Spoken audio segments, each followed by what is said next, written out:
Bismillahirrahmanirrahim. Dear students, today we are going to start our course of Essentials of Genetics. And in this course, first of all, I will tell you the course of contents which we are going to study during this course and a brief introduction of the genetics. So the topics that we will be studying today, in addition to the contents, first of all, course contents, and then royal hemophilia and Romanov DNA, then hemophilia, and the last topic of today's lecture will be the importance of genetics.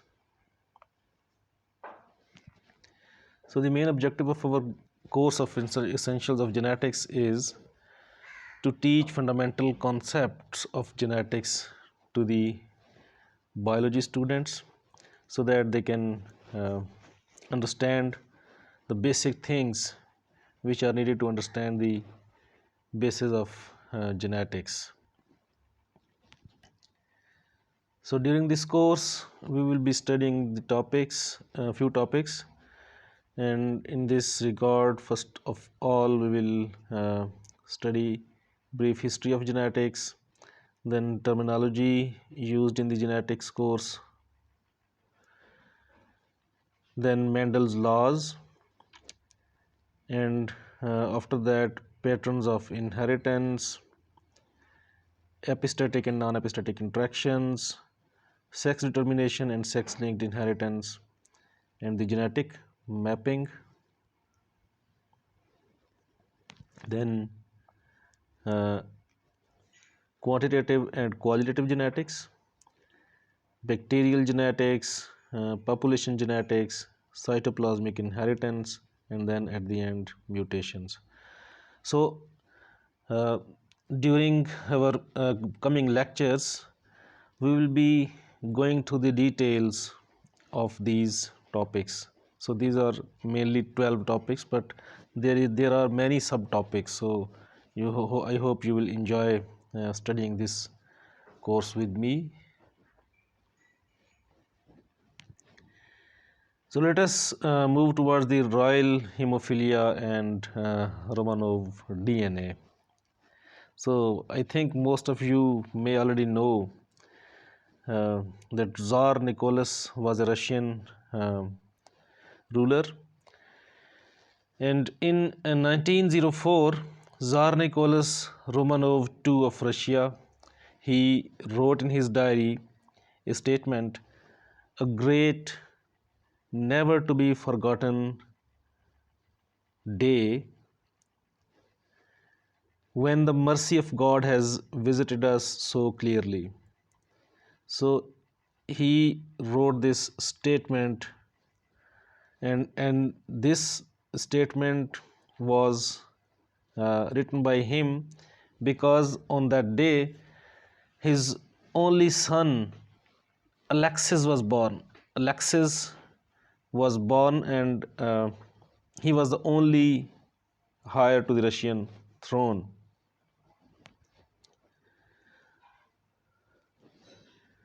So at the birth, Alexis was a large and vigorous baby with yellow curls and blue eyes, but at 6 weeks of age, he began spontaneously hemorrhaging from the navel.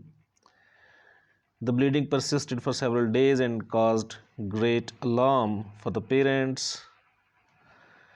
As he grew and started walking, Alexis often stumbled and fell down just like all other children's, because at the start of the walking process most of the children experience these things.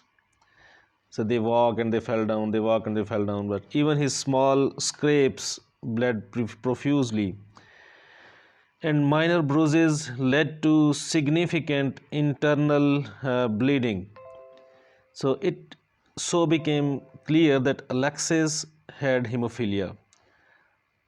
So hemophilia is a disease uh, in which blood stops clotting and continues to flow.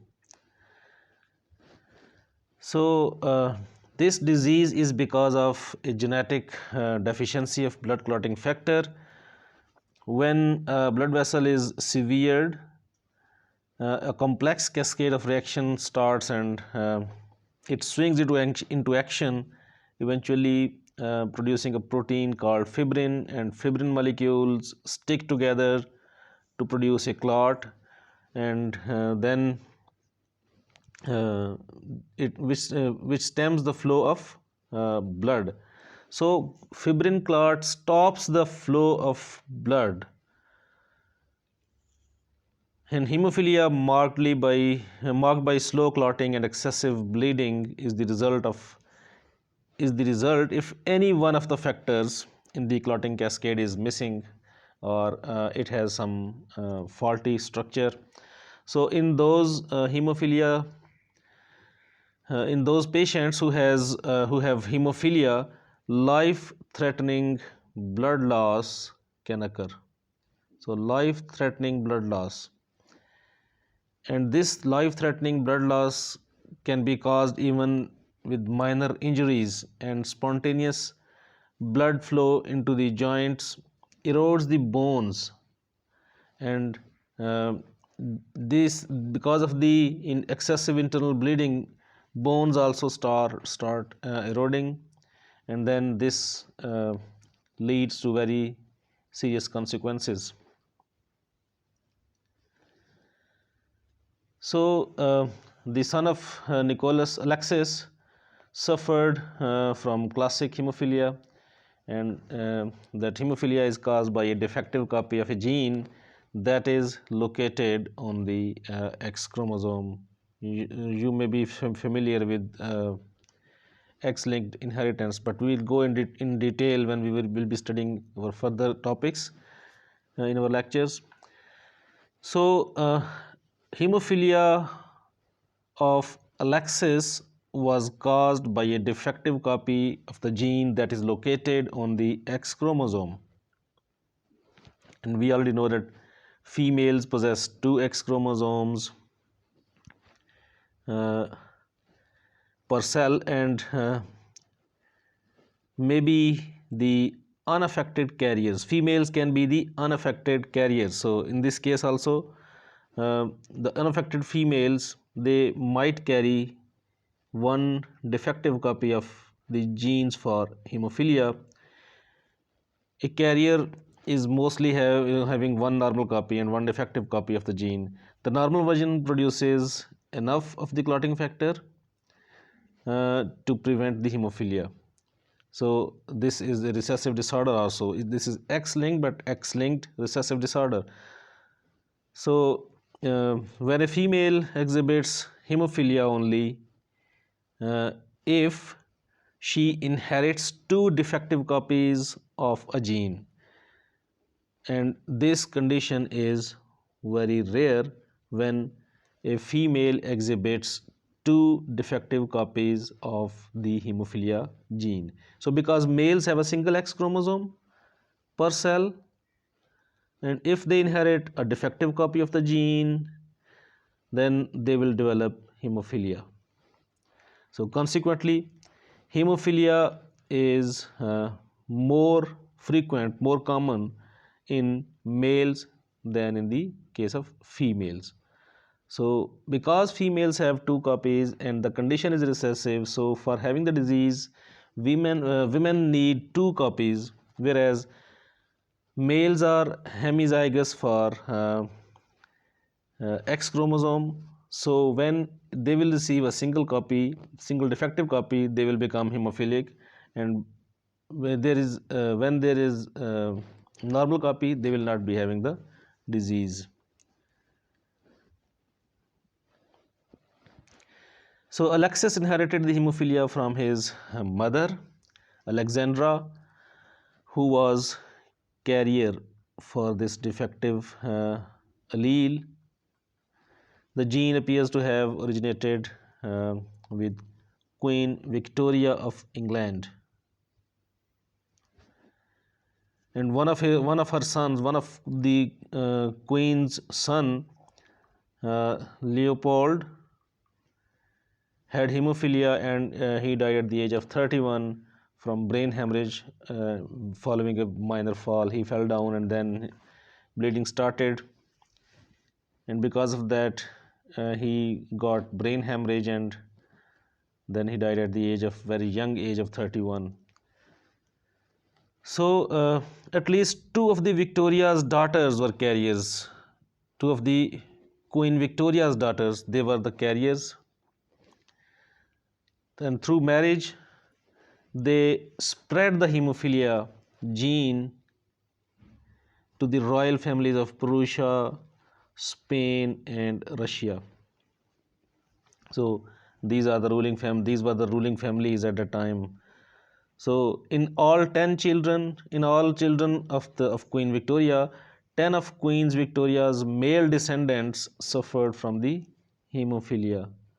And in addition to these male members, 6 female descendants, including one of her daughters, Alexandra, who was the mother of Alexis, son of Tsar Nicholas, they were carriers of the hemophilia gene.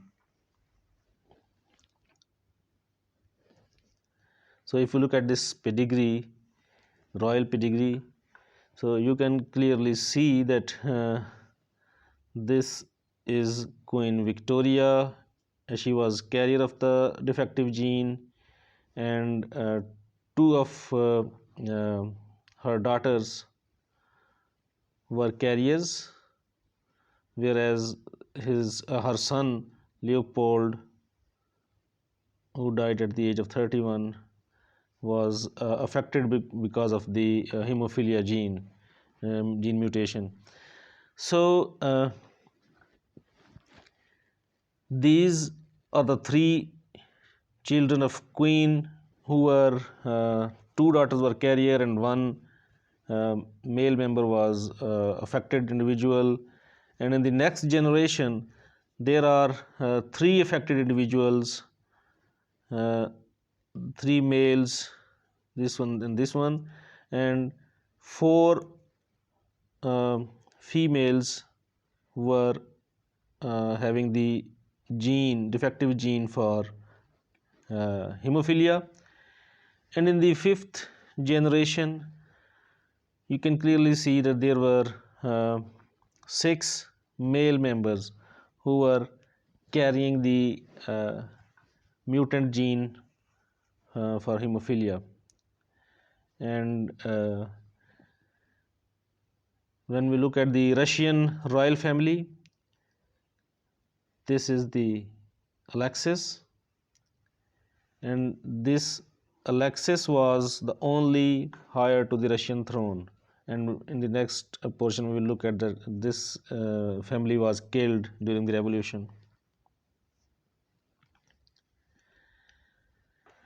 So Nicholas and Alexandra constantly worried. They were constantly worried about the Alexis' health, and although they prohibited his participation in the sports and other physical activities, cuts and scrapes were inevitable, and Alexis experienced a number of severe bleeding episodes. So the royal physicians were helpless during these crises, and they had no treatment that would stop the bleeding, because the natural remedy has gone now, and there was no remedy at that time, and all the physicians were helpless. And during that time a self-proclaimed monk, Gregory Rasputin, who was also known for being miracle worker, he prayed over Alexis, and during one bleeding crisis, and after which Alexis made a remarkable recovery. And because of this, Rasputin then gained considerable influence over the royal family. So Alexis' mother became he started praising the Gregory, and he was very much influenced because Rasputin was the only person after whose prayers her son started recovering from the condition. So, at this moment in history, the Russian Revolution broke out, and Bolsheviks captured the Tsar and his family and held them captive in the city of Ekaterinburg, and they were all kept in the Ekaterinburg. Uh, and one night in 1918, a firing squad executed the royal family and their attendants also. And they also killed Alexis and his four sisters. So the whole family was killed, and 8 days later, a pro-Tsarist army fought its way into the Ekaterinburg, and although the army investigated vigorously, and they tried to search the bodies of Nicholas and his family, but only few things, only few personal effects, only a single finger was found.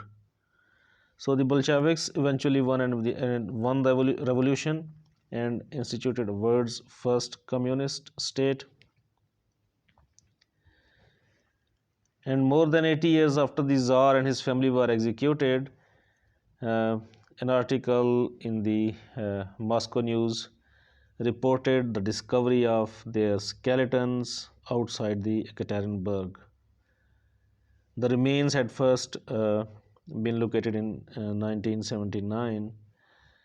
However, because of secrecy surrounding the Tsar's execution, the location of the graves was not made public until the breakup of the Soviet government in 1989. The skeletons were eventually recovered and examined by a team of forensic anthropologists, and they concluded that they were indeed the remains of the Tsar and his wife, three of their five children, and the family doctor, their cook, their maid, and a footman.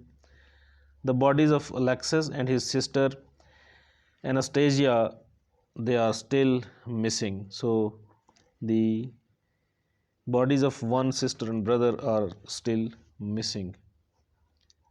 So when they found their remains, to prove that the skeletons were those of the royal family,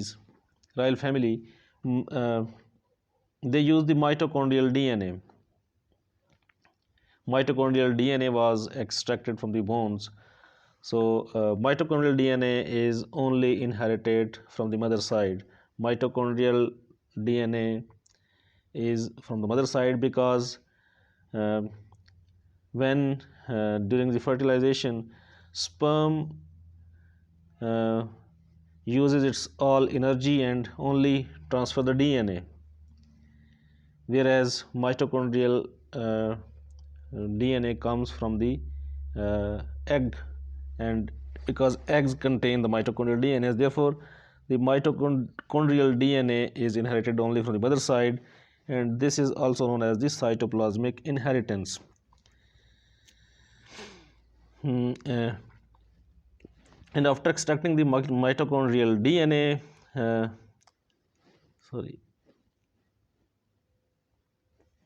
they use the PCR technique, they use some molecular techniques using polymerase chain reaction, and they identified that these are the remains of the royal family. So DNA samples from the skeletons thought to belong to Alexandra, and the children were compared with the DNA taken from the Prince Philip, because Prince Philip is the direct descendant of Queen Victoria. So when they compared the DNA of mm, Prince Philip with the remains of the skeletons of Alexandra and the children. Then they concluded that these are the skeletons of uh, the royal family. Because mitochondrial DNA from the Prince Philip was identical. Identicals mean exactly the same with that of those four skeletons. So this proved that the remains were of Alexandra, Queen Alexandra and her uh, children. So DNA from the skeleton presumed to be Tsar Nicholas was also compared with that of the two living descendants of the Romanov line. The samples matched all but one nucleotide position. At one nucleotide position, there was a difference. So the living relatives possessed a cytosine residue at that position, whereas some of the skeletal DNA possessed a thymine residues, uh, and some also possessed a cytosine residue. So there was difference only at one position. At that position, nucleotide was cytosine in some individuals, and in some individuals it was thymine. So uh, this difference uh, could be due to the very normal variation in the DNA sequences, because there are single nucleotide polymorphisms. So at same location, at same position, in different individuals, there might be one of the four nucleotides. So when those differences are not linked to any disease, then they are known as the single nucleotide polymorphisms. So this controversy started, and this controversial issue was uh, not solved until uh, another analysis was done. So this difference could be because of the normal DNA variation. So experts concluded that the skeleton was almost certainly that of the Nicholas Tsar. However, until July 1994, when the body of Nicholas's young brother Georgi, who died in 1899, it was exhumed. Then the mitochondrial DNA from the Georgi also contained both C and T, just like the Tsar Nicholas. And uh, because of this analysis, this controversy was solved, proving that the skeleton was indeed that of the Tsar Nicholas. So,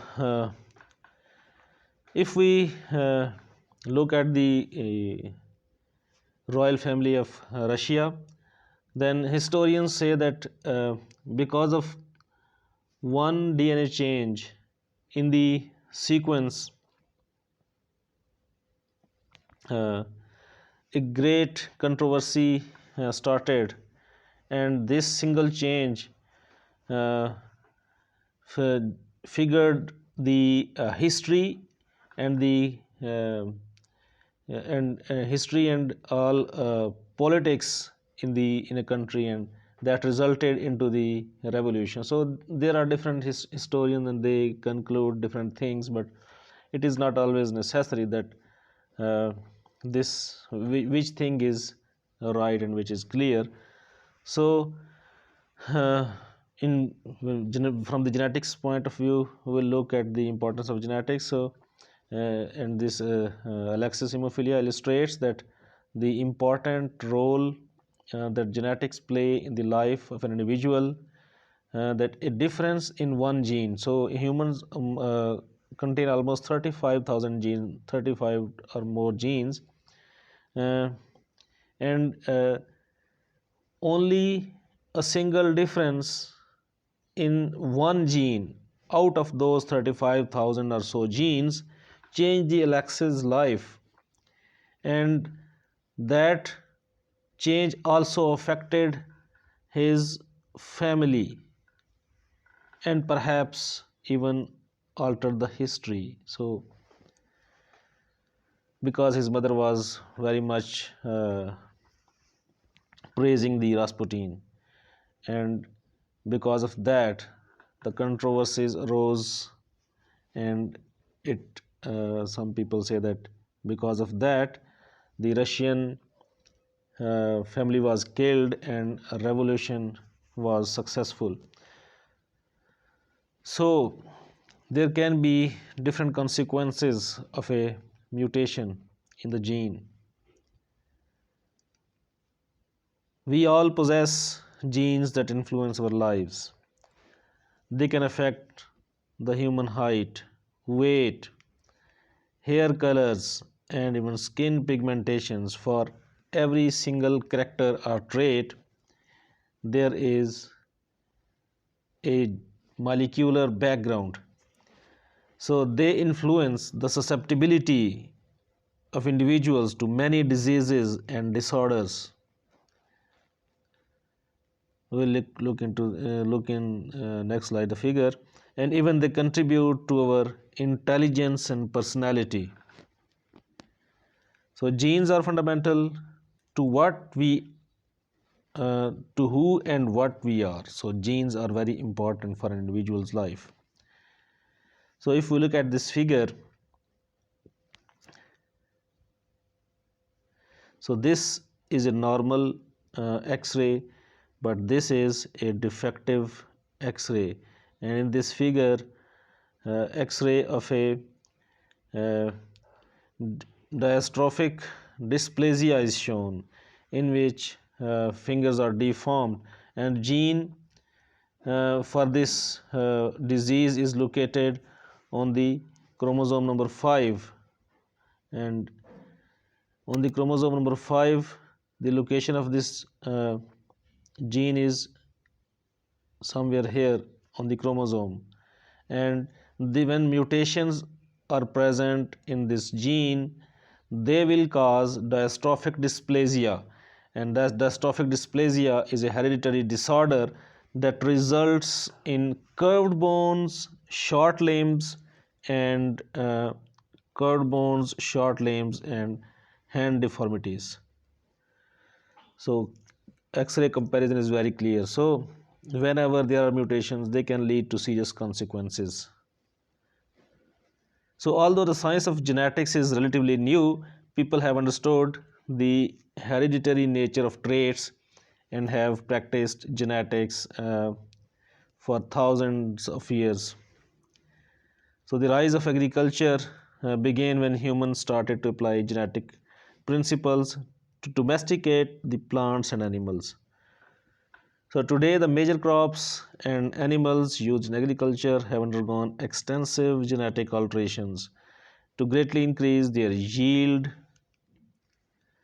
and provide many desirable traits such as disease and pest resistance. So biotechnology and genetic engineering are playing with the genes, and they are getting desirable traits, and they such special nutritional qualities and characters that facilitate the harvesting.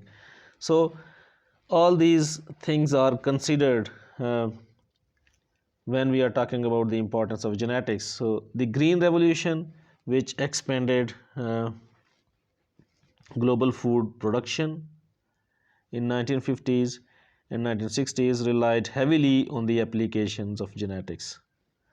So today genetically engineered corn, soybean, and other crops constitute a significant proportion of all the food produced worldwide. So if you look at the figure on the right,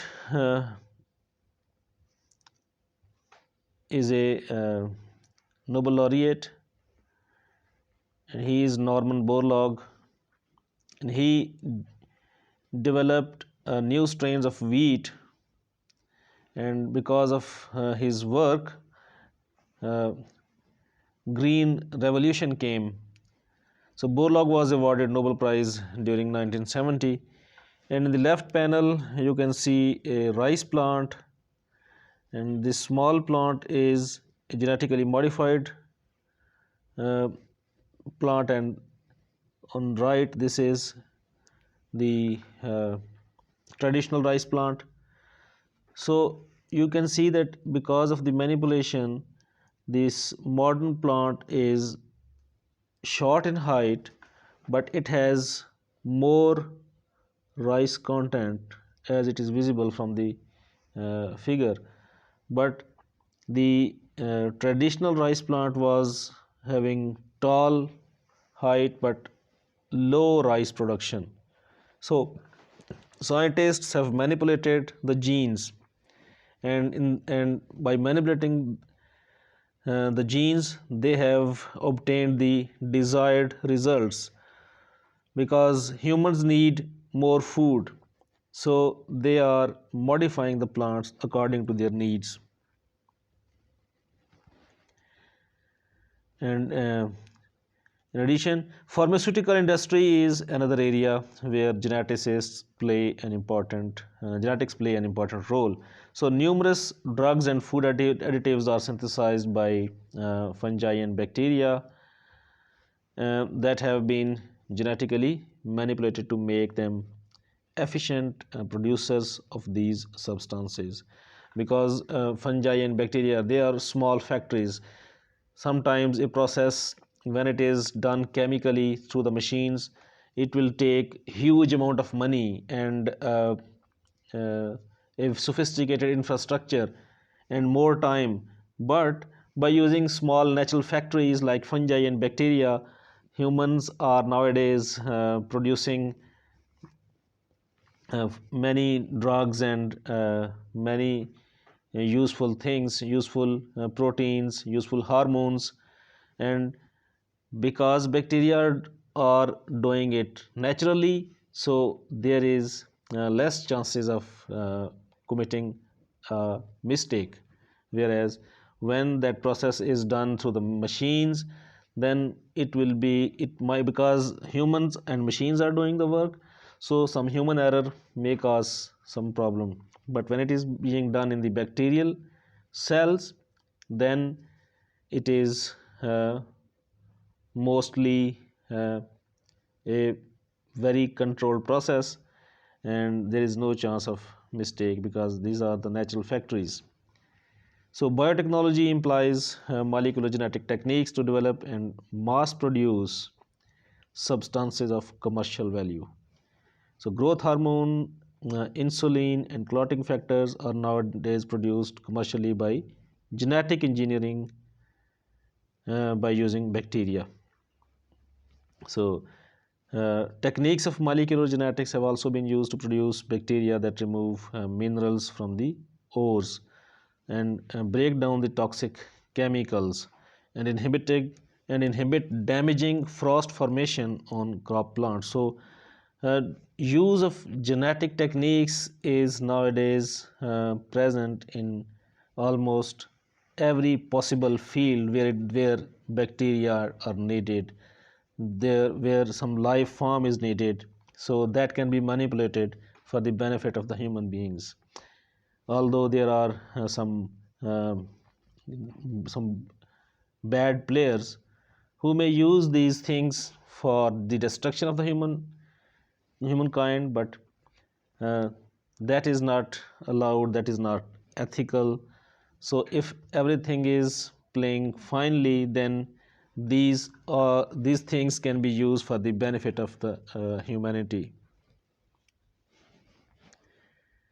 So you can look that by using the biotechnology and genetics techniques and different genetic molecular methods, uh, people are nowadays producing different chemicals and drugs.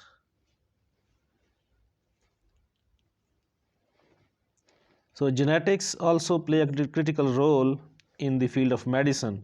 So physicians recognize that many diseases and disorders have a hereditary component, including well-known genetic disorders, and those the genetic disorders include sickle cell anemia, Huntington's disease. We will see some details of some of these diseases in our next lectures, and many common diseases such as asthma, diabetes, and hypertension. So advances in molecular genetics have allowed important insights into the nature of cancer and permitted the development of many diagnostic tests. And gene therapy, the direct alteration of the gene, is also used to treat human diseases, and now this has become a reality. So nowadays some diseases are treatable by using gene therapy techniques, and in these techniques a normal copy of the gene is inserted into the desired location, and in this way that condition might be corrected or reversed.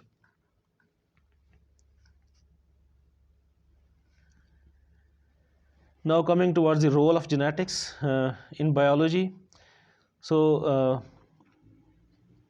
although an understanding of genetics is very important to all the people, but it is critical to the student of biology. So genetics provides one of biology's unifying principle, and that unifying principle is that all organisms use nucleic acids for their genetic material, and all encode their genetic information in the same way.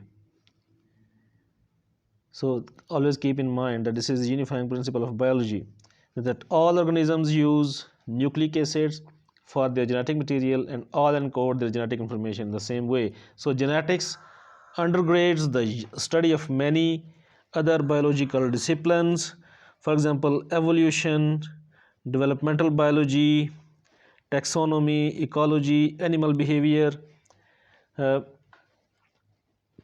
the use of these genetic techniques use of these techniques is increasing day by day, and almost every field of biology is nowadays using the genetic techniques.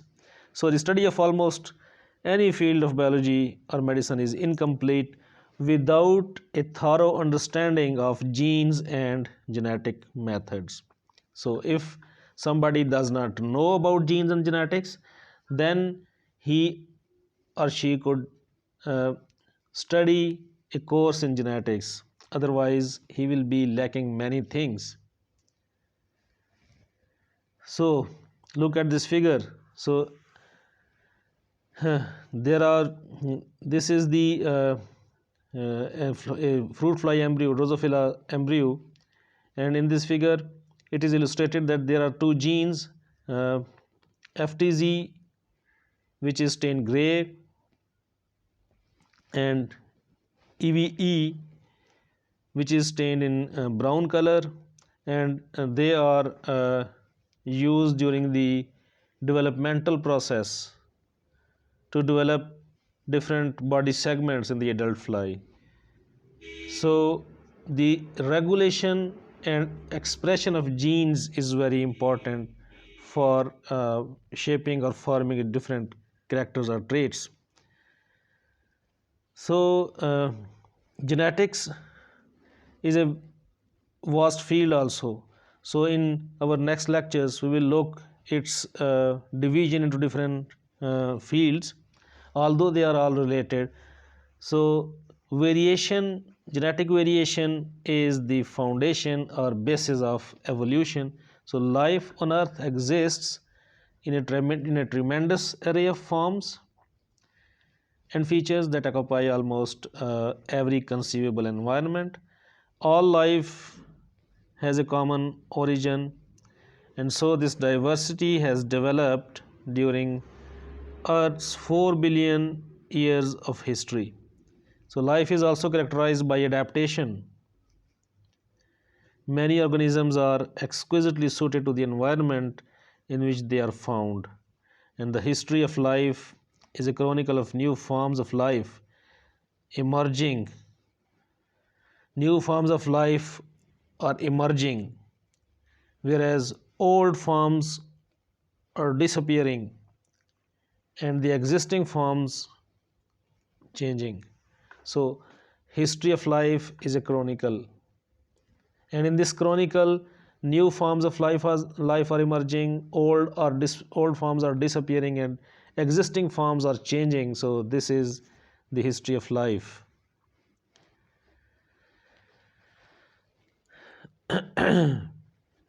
So, life's diversity and adaptation are the product of evolution. So, we will be discussing the details of these things in our next lecture. So, life's diversity and adaptation are a product of evolution, which is simply genetic change through time. So, many people have a very wrong concept of evolution. So, this is a change through time, and this change is genetic. So evolution is a two-step process. First, genetic variants arise randomly, and then the proportion of particular variants increase or decrease. So when we will be studying population genetics, we will go into details of these things. So genetic variation is therefore the foundation of all evolutionary change and is ultimately the basis of all life as we know it. So genetics, the study of genetic variation, is uh, critical to understanding the past, present, and future of the life. So I think it is enough for today's lecture. So if you have any question, you can ask during the online question answer session. So thank you for now.